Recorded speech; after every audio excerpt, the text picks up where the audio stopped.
Goober gang, what's going on? I got a couple things I'm going to show you to help you catch bigger fish, better fish, and do it more consistently in the new year.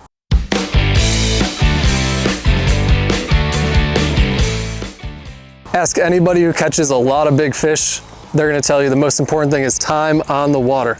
That doesn't mean spend every waking moment out there, although it would help. What they mean is you need to start patterning fish, figuring out what they're doing, what they're up to, what changes in the environment or the river or lake are going to turn them on or shut them down, and that comes with logging your data. I've got a couple resources I've built that I want to share with you today. It's a system that I've built to help me identify what the fish are up to, and you can also look back historically to see what the fish have been up to other times when you've really been on them, or even times that you've struggled, to make sure you're not making the same mistakes 2 years in a row. Let's take a look at the fishing log. If you're an old school person, this might be all that you use, and that's perfectly fine. You don't want to overcomplicate the system. I've got a Microsoft Word version and a Google Doc version. You can pick whichever one you're more comfortable with. I'm a Google Doc kind of guy, so I'm going to open up that one. If you like Microsoft Word, just download that file and you're off to the races. On my boat, I keep a bunch of these printed out in a binder, and I fill out a new one for every single trip. So let's go to the water and show you how to catch a fish, log a fish, and write down some important information. Alright, let's show you how to use this log out on the water. We're going to start by filling in the date. Today's the 27th. Type of fishing, we're in the boat today. We're fishing James River, my favorite river. Wind, it's very calm. Weather, cloudy. I won't know the travel distance, duration, but I did start at 6:30 a.m. Okay, we've got one fish we're going to add to the board right now. I've got him up in the live well. I'll grab him and show you. This fish was caught at 7:40 a.m. It was a blue catfish. We got blue channel flathead. Length, let's check the length. Girth, weight, the current is moderate and it's an incoming tide. Water temperature is 47.8 degrees and air temperature is about 45 degrees. He was caught on a flat. You could use the abbreviations I have up here, F for flat. He was caught on an eel section. And this was on a Santee rig. Okay, let's get the length, girth, and weight on this fish.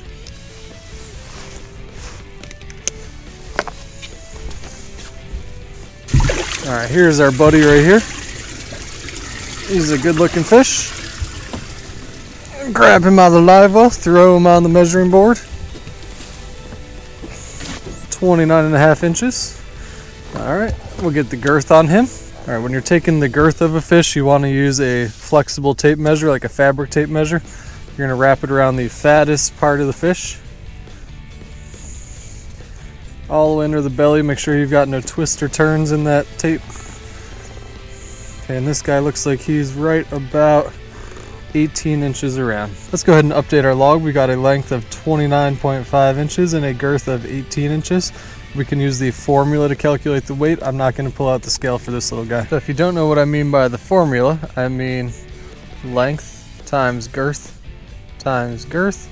Total that up, divide it by 800, and that'll give you an approximation on the weight. So this fish was 29.5 inches long, 18 inches on the girth. Total that up. We're going to use our handy dandy calculator right here. 18 times 18 times 29.5. Okay, total that up and then divide by 800. And we're looking at right around 11.9 pounds.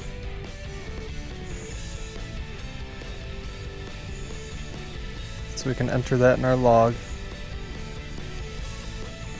Take your fish and dump him back in the water. Send him on his way. Right back where he came from. He's out of here. If you're the old school type of person, that might be enough for you. Keep those written down on paper, put them somewhere safe, and you can pull them out and take a look at them whenever you're trying to figure something out. If you want to step it up and use some technology in your game, you might want to use Google Docs and fill things out from there. I'm going to enter all that information into this trip log so you could easily save it and store it on the cloud. That was our first fish of the day. It was at 7:40 a.m. Species was a blue cat. I've got B, C, and F down here. That's B for blue cat, C for channel, F for flathead. You can certainly edit anything on these spreadsheets at any time in this video. You could edit that if you need to update the system for yourself. Length was 29.5 inches for this fish. Girth was 18 inches. We had a formula weight of 11.9 pounds. The current at the time we caught this fish was moderate. The tide was going in. The water temperature based on my transducer was 47.8 degrees. The air temperature based off the little outdoor thermometer in my boat said 45 degrees. And a couple of the notes that I took were that I caught this on a flat using eel. And this is on a Santee Cooper rig. Personally, when I use my log on the boat, I kind of write in shorthand, which you can see a lot of the coding up here for. And then this would be the time where you could elaborate a little bit. That might be perfectly fine for a lot of people. Some people like to step it up a little bit.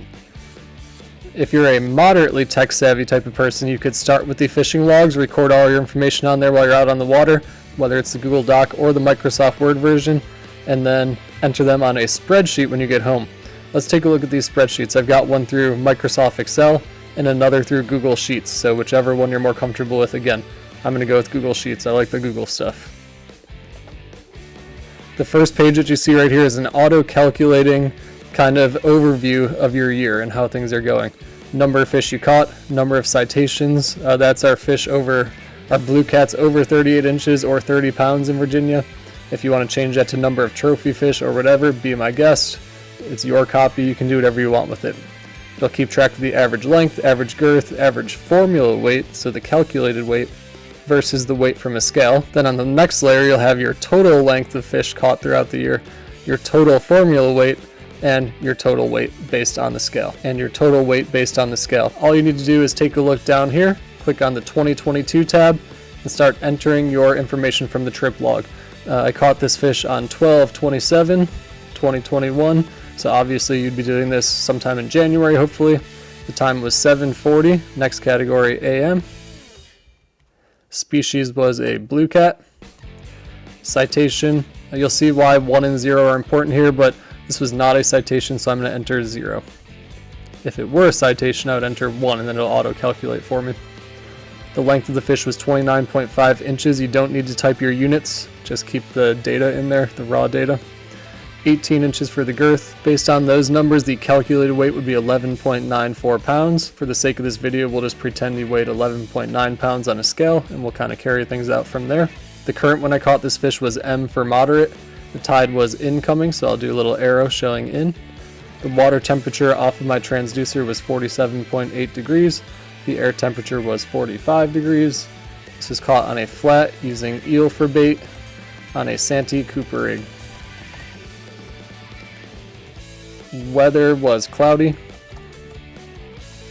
Body of water was the James River. That was my first time ever fishing it, just kidding. I was fishing in a boat for this trip, and I know the form has some other things like trip start, trip duration, distance traveled, other things you might want to track. I would just put that all in the notes section, and you might do that just once for your entire trip, and then maybe skip a line, start your next trip. Maybe you went out the 28th, and then you'll know it's kind of designated by trip, or you could even skip a line and write the notes in here. This trip started at 6:30 a.m. It was 10 hours long, and I traveled 13.5 miles in the boat. Let's say that you're a very tech-savvy person. You want to step up the game even more. You could record everything on the paper version like I showed you earlier, and then enter it on a Google form, or you could skip all that stuff and just enter each fish on a Google form if you feel like messing with your phone while you're out on the water. Let's take a look at that Google form. I do have this set up where you're going to have to make a copy for yourself every time that you open it, so make your copy and save it somewhere. That just makes sure that you're not entering your fish on my form. I'd love to see them, but if everybody's doing this, that could get a little overwhelming over here. You can do this from a phone or the computer, so if you're out on the water, you could use your cell phone if you have service. That's the one reason you might want to go with the paper log, because you may not always have service. So pick your date. I'll pretend that I caught it on the 30th when I'm filming this. Time, 7:40 a.m. Click AM in the bubble.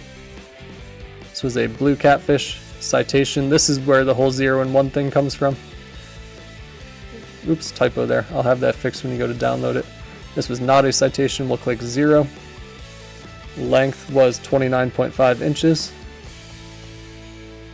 Girth was 18 inches. And the spreadsheet will automatically calculate the estimated weight in the background.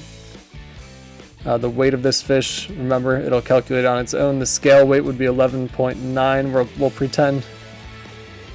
Current was moderate.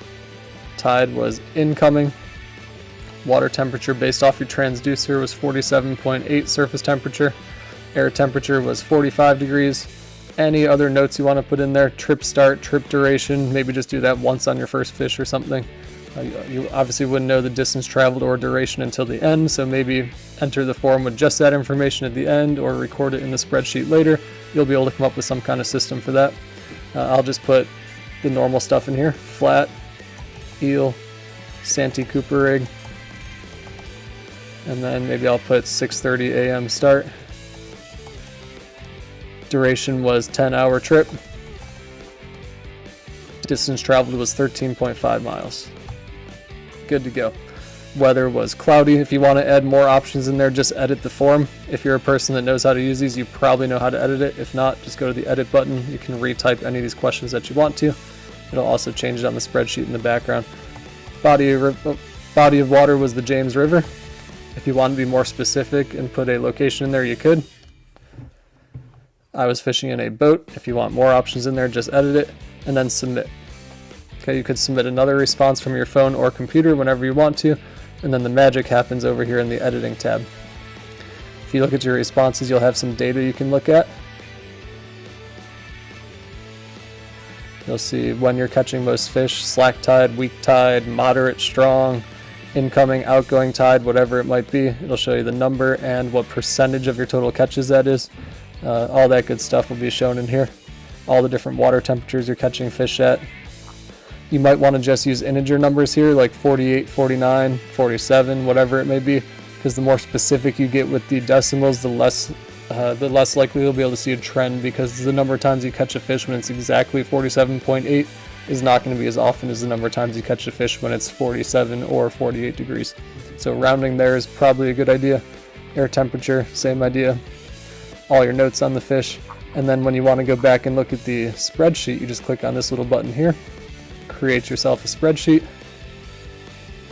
All that stuff will be filled in the background, and you're good to go. What you might want to do is click here and say select response destination, use an existing spreadsheet, and then take the title from the one you downloaded from me, copy it, and start looking for it in here.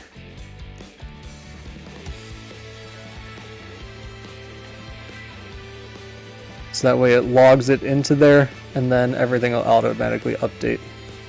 Here, you can see the one fish you caught, the average length. The more fish you add in there, the more these numbers will start to work themselves out.